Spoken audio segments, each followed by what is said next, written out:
Hello, everybody. It's Lenny Murphy with Green Book with another of our interview series, and today is well, a little bit different than what we normally do. I am speaking with Alex Gelman, who is the CEO of mTAB, and prior to that was a investor who just led the acquisition of mTAB. We're going to be talking about that angle. So, Alex, how you doing?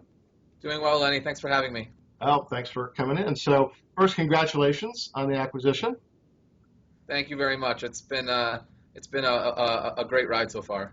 Yeah. So full disclosure, last year about Christmas time, I think you had reached out to us and we helped a little bit with the evaluation of the mTAB acquisition. So get that out of the way. So Alex and I do have an existing relationship, and that's actually why I thought this would be a really interesting conversation to have, and that our readers would be interested because of that journey from an outside investor into coming into the research space and now being the CEO of a company playing here. So there's the first question, Alex. Kind of talk about how you found mTAB and what that process has been like going through the acquisition process and getting into where you are today. So it's a funny story. The way I found mTAB was really just serendipity. A friend of a friend of a friend knew about the company, and it got through several chains and got to me. I called up the owners and started chatting with them. And so I wasn't really looking in market research. I was looking to acquire an interesting business with a great customer base and a great employee base, and then see what we could do with it. mTAB was that business we ended up acquiring. However, once I found mTAB, I kind of knew right away it was exactly what I was looking for. The model that my investors and I probably should give some background on this. I basically raised money from a group of individuals to go acquire one business with the agreement that once we find that business to acquire, we would go learn the business model and take it from there, grow it from there. And we were looking for a business that had a really phenomenal customer base, a really great product, and really great employees, where the existing managers just wanted out for whatever reason. And so we found this business that's been around for, gosh, almost 30 years. The founders, Brad and John, terrific guys, they were ready to retire, and they wanted to keep the heart and soul of mTAB the same. So they didn't really want to sell out to a big strategic or a private equity firm. They wanted someone that would maintain the business as is to keep it the same for customers and employees. And it was a match made in heaven. I was looking for that kind of situation, and so it worked out great. Once I started speaking with Brad and John, I discovered that, gosh, there's so many great things about this business, as well as so many interesting opportunities in the market research space. And so we went after it and recently closed a transaction. Very cool. So talk a little bit about what mTAB does, because I suspect a lot of folks are not intimately familiar. And what about that particularly as an investor made you think, yeah, this is that match made in heaven because the product is something that has longevity? Yeah, so mTAB helps really big companies and market research vendors to those companies analyze their survey data. That's simple. The thing that makes mTAB really distinctive is the difficulty of the data that we deal with. Companies tend to call us when their survey data is really big and hairy and complex, and they need someone to help them clean it up, structure it, and help them analyze it. So if you're doing a 5-question survey with 30 respondents, that's not the best fit for mTAB. The best fit for mTAB is when you have multiple surveys across multiple geographies or multiple data vendors or multiple time periods, and you want that data warehoused in one tool and have that data talk to each other and be able to easily slice and dice and explore that data. That's when you call mTAB. And so we are the standard bearer in the automotive market research space. There's nothing automotive about our data, but every single major automotive supplier is a user of mTAB, and we have some fairly major customers outside of the auto world. The interesting thing about mTAB is the customers we have outside of the auto world are all former auto customers that left and took us with them, which when I was doing diligence to me was a great sign, is that people love the product. We have $0 we spend on marketing. We have 0 outbound sales. So I thought, gosh, if there was this great of a company that was built with zero outbound sales and zero outbound marketing. Imagine what we can do if we focus on that a little bit. Okay. So the when we were doing the evaluation of mTAB, and as you and I chatted about, it was a bit of a struggle to pigeonhole the company because you've got a software product that your users interface the data with that's proprietary, an analytical tool, while also this large service bureau capability that takes all of this disparate data and puts it together so it can be used within the platform itself, which I think is probably the secret sauce for the company to a great extent. Is that still the vision of where the company is going to continue to grow? Is that combination of state-of-the-art analytical capability that's user-friendly to researchers, while also having this thought leadership perspective and experience in taking messy, hairy data, as you would describe it, and putting it together in a usable format? Yeah, that's exactly right. It's the third piece I'd add is also our client service folks who also have deep knowledge of data sets. So it's the client service team that has the deep knowledge of the data sets, the service bureau that has deep knowledge about how to structure data, and then delivered through our tool, which is designed for the analysis of really big data sets. And so it's really that fully integrated service package that is the secret sauce of mTAB. And so clients come to us when the data, they don't know what to do with their data. They have 30 different files sitting across different people's hard drives, and none of those files speak to each other. They switched vendors from market research vendor 1 to market research vendor 2. They need to trend across multiple time periods. That is stuff that a human needs to get involved with doing. And so there's a lot of talk about big data and automation, and we're going to automate as much as we can, and we're going to continue to keep up with and lead the industry in terms of tools to analyze survey data. But there's an element of just a human needs to help you think through how do you want to look at that data, and that's what makes mTAB so special. So the focus is going to continue to be on survey data versus combining point of sale data or geolocation or social data, whatever the case may be. Where do you see that going? So we often do append other forms of data into our data sets. We can take any type of data into our tool. We are designed for and optimized for survey data, but we deliver other forms of data through our tool as well. But yeah, we're going to, at least in the near term, continue to focus on the analysis of survey data. Okay, so obviously coming in as an investor, you wanted a pretty safe bet with high growth opportunity, or at least good, reasonable growth opportunity.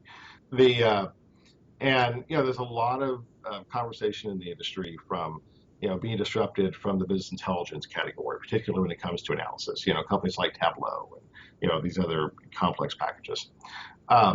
So what made you say, you know what? No, this is a good bet. I understand there's a lot of development happening here, and everybody's playing in data analysis and their own packages, but this is where the future is going to go. This is where my instincts tell me, my due diligence tells me, this is going to beat out those companies. Yeah. So the BI systems might be great for transactional data, for data that's updated on a hourly, daily basis, but those BI systems aren't really well tailored, or they're not at least not yet, for market research data, where knowledge is being created and data needs to be explored in order to really understand the insights. If you're told that your score, whatever it is, dropped from a 74 to a 68, so what? Who cares? Where is that coming from? Okay, let's say it's coming from white males from the age of 18 to 24. They've changed their opinion. Well, why? And what are you going to do differently because of that? The BI systems might tell you the number changed, but you still need a tool to explore the underlying data to understand why, what's the root cause, how do you get insights out of that data. I still don't think the BI tools are there yet. People have been talking about data, this concept of big data and data warehouses. This is not a new concept. It's been around for decades, and there's no shortage of data in the world. There is a shortage of insights coming out of that data, and to get insights, you need humans to actually add some sort of meaning to that data, whether it's vertical specific meaning or structuring the data to analyze better or thinking through how would someone else want to analyze this data. But tools tools are part of the solution. They're not the only part of the solution. They're not the solution. Okay. So that's a great answer. The so obviously, if that human piece is the important component, I tend to agree with you.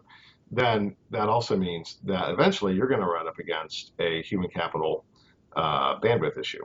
So for expansion, so you need experienced people who understand how to address these issues. So any thoughts on from mTAB's perspective, but also just for the industry as a whole?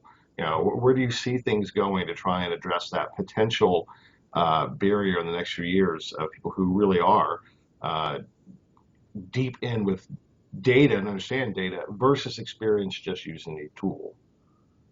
Yeah, that is probably our single biggest challenge. We are a people business, we're a services business, and hiring, training, and retaining best people is the most important thing we could do.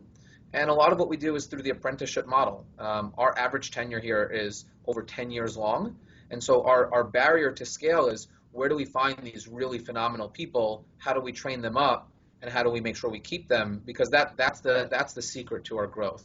Um, I can't give away all my secrets, Lenny, but Right on. that's what we're working on. You hit the nail on the head. It's finding and growing those great people. Because when I interviewed clients before acquiring mTAB, and I said, what makes mTAB so great?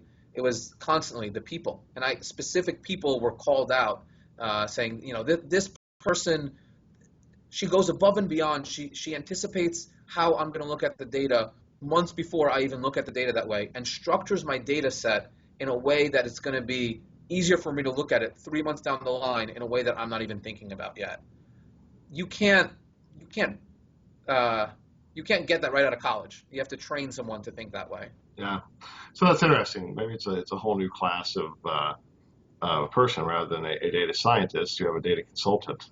Um, uh, so that's an interesting thought, actually, even for the industry as a whole, to kind of transition away from the tools into the knowledge and the experience that really delivers the real value.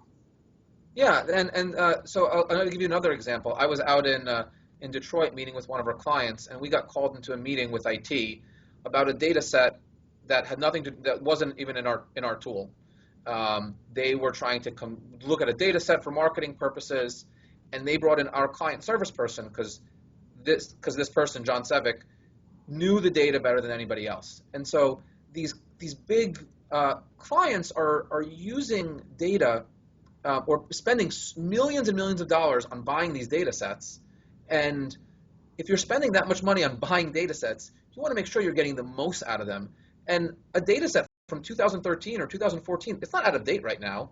Um, there's more to learn from that data set. And so you have to make sure that you understand what's in that data set before you go and spend a lot of money on new things. All right, that is an interesting idea. So I'm trying to be respectful of time, and so if you think about, you obviously came in with an objective as an investor. So think about the course of the next 2 years. What will make you think that, okay, this absolutely was the right call, this was the right investment, outside of financial performance, of course? What other kind of soft milestones are you looking for in the industry or within the company uh, to happen over the next 2 years? So in terms of the next 2 years, really, that's hard to answer, Lenny, because we were looking for a company that had a great base, had some opportunity ahead of it, and then as a team, it would take us a while to, as a team, figure out what our strategic direction was. So, candidly, as a company, we're still working on that. I can give you some highlights of things that are definitely going to happen. We're definitely going to be going global. We have a lot of our inbounds are coming from Asia right now. We work with every major OEM in Japan, and so we're adding Japanese language support. That's coming in the very near future. Our product, we continue to evolve it. We put out several releases every year, adding features and functionality. We're probably going to accelerate the pace of that development and take our tool to the next level. And we just need to keep adding to the team. I don't think there's going to be anything much different than what we're doing. When I think the single biggest change you're going to see from mTAB is when I interviewed clients, what I heard was this is the world's best kept secret. You know, people who use us love us, and that's consistently what I heard. And when I interviewed clients, I said, you know, give me a rating on a 1 to 10, how likely are you to recommend? And in my interviews, almost uniformly, I got an 8, 9, or 10, almost every time. But they always said, but no one seems to know about it. So I think what you're going to hear from mTAB is we're going to let people know about us. So that's probably the single biggest strategic change. Cool. Well, and we've just started that process, haven't we? I appreciate that, Lenny. Yeah.